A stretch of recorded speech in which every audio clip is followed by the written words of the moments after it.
petit descriptif, la garantie. Franchement, qualité. Rien que ça, le package, tu vois déjà que c'est sérieux. Il faut savoir que ce n'est pas du drop, d'accord? C'est pas du dropshipping. C'est un domaine, un milieu où est-ce qu'on peut pas se le permettre. C'est pas des bijoux, hein, d'accord? Euh, J'ai Sartre de base. C'est un agent de maintenance français qui a voulu créer une pince et n'ayant pas trouvé, il s'est créé un cahier des charges à lui-même et a essayé de faire créer cette pince, la conception en France, sauf que à la revente c'était 300 balles. Donc qu'est-ce qu'on fait? Et bah malheureusement on va en Chine. Mais bon, des fois il n'y a pas le choix. Quand tu essayes d'aller au-dessus de Laserman et Victorinox, ben c'est pas possible quoi, c'est eux les piliers. Surtout dans Swiss-Tool. Euh, Qu'est-ce que j'ai eu en compensation, parce qu'il a mis un petit peu de temps à l'envoyer, j'ai eu des embouts. Mais bon, ça, vous savez ce que c'est, un déclé BTR, des embouts, torx et tout ça, bref. Et là, oh là là, voici le bébé. Et j'ai halluciné quand je l'ai vu, parce qu'on pourrait dire aïe aïe aïe, fabrication chinoise. Mais non, non, non, non, non. Pour vous la faire simple, même les plus grosses marques américaines, Ontario, Benchmade, c'est des marques américaines, mais fabrication chinoise. Attention, d'accord, faut pas l'oublier. Et on a de la qualité. C'est fini les aciers de merde qui avaient 20 ans, même si on en a encore. Alors, vous allez recevoir ça. Hop, hop. Donc, voilà. Alors j'ai Sartre, c'est un atelier aussi. Faut savoir que les pinces, ils vous les envoient pas bêtement. Il reprend la pince, il reprend l'affûtage. C'est quelque chose qui va pas. C'est lui qui refait. Il y a vraiment quelqu'un derrière. Tu vois, il y a un humain qui travaille là-dessus. Qui regarde. Déjà, petite pochette. Ce qui est cool derrière, port vertical ou port horizontal, ça vous avez le choix. Parce que pour vous la faire claire, pour les gros comme moi, c'est plus cool de la porter comme ça. Sinon, ça vous nique le bourrelet. Et ouais, voilà, tout est dit. Moi, le port est cool. Et pourquoi je suis bluffé sur cette pince? Alors, je vous la montre. Donc, voilà, parce qu'on retrouve des choses qu'on n'a pas sur certaines pinces, telles que Laserman Victorinox. Alors, je vous l'ouvre. Et voilà ce qu'on retrouve pas sur les autres pinces. Un putain de ressort. Même Victorinox avec des pinces à 200 balles. Laserman n'ont même pas eu la présence d'esprit de caler un ressort.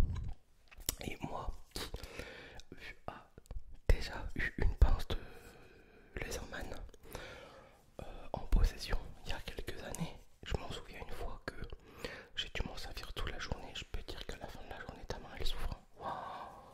Là, par contre, voilà, on a un ressort, on a une pince avec un ressort. Par contre, ce que j'aurais dû dire en début de vidéo, le prix de cette pince, 60 balles. 60 balles. Ouais, 60 balles.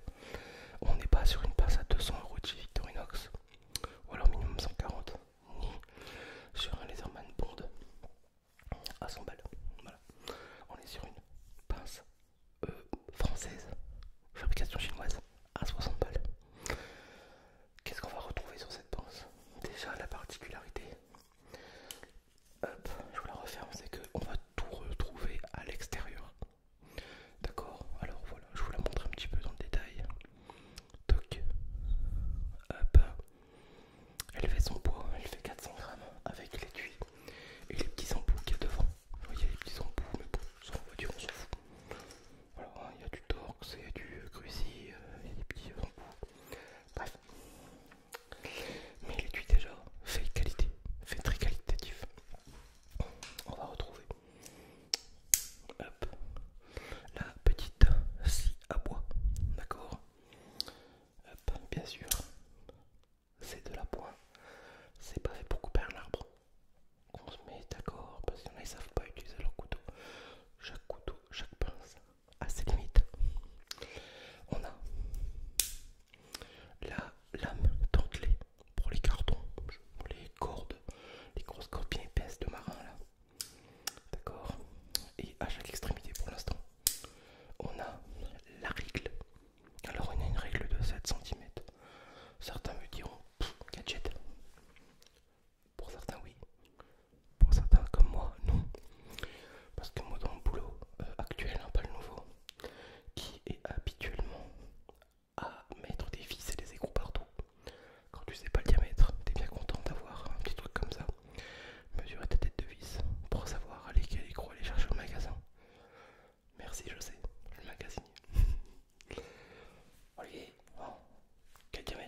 pas sur les meilleurs aciers, on n'est pas là non plus sur de la merde, hein. Alors, toujours bien verrouillé. Voilà, le verrou est simple. Voilà, il y a un petit bouton là, t'appuies. Nickel. Alors, qu'est-ce qu'on a d'autre sur cette pince? Ici, hop, on a le tournevis amovible. Où est-ce qu'on peut changer la tête? Hop, deux positions, ça c'est génial aussi. Voilà, position tuc, tuc, tuc. Ou alors position droite avec le cran de sûreté fermé. D'accord? Le cran de sûreté bloqué plutôt, je bête. J'aurais jamais assez de temps pour tout vous dire. Hop, voilà. Et de l'autre côté, on va retrouver. Je vais prendre dans l'ordre.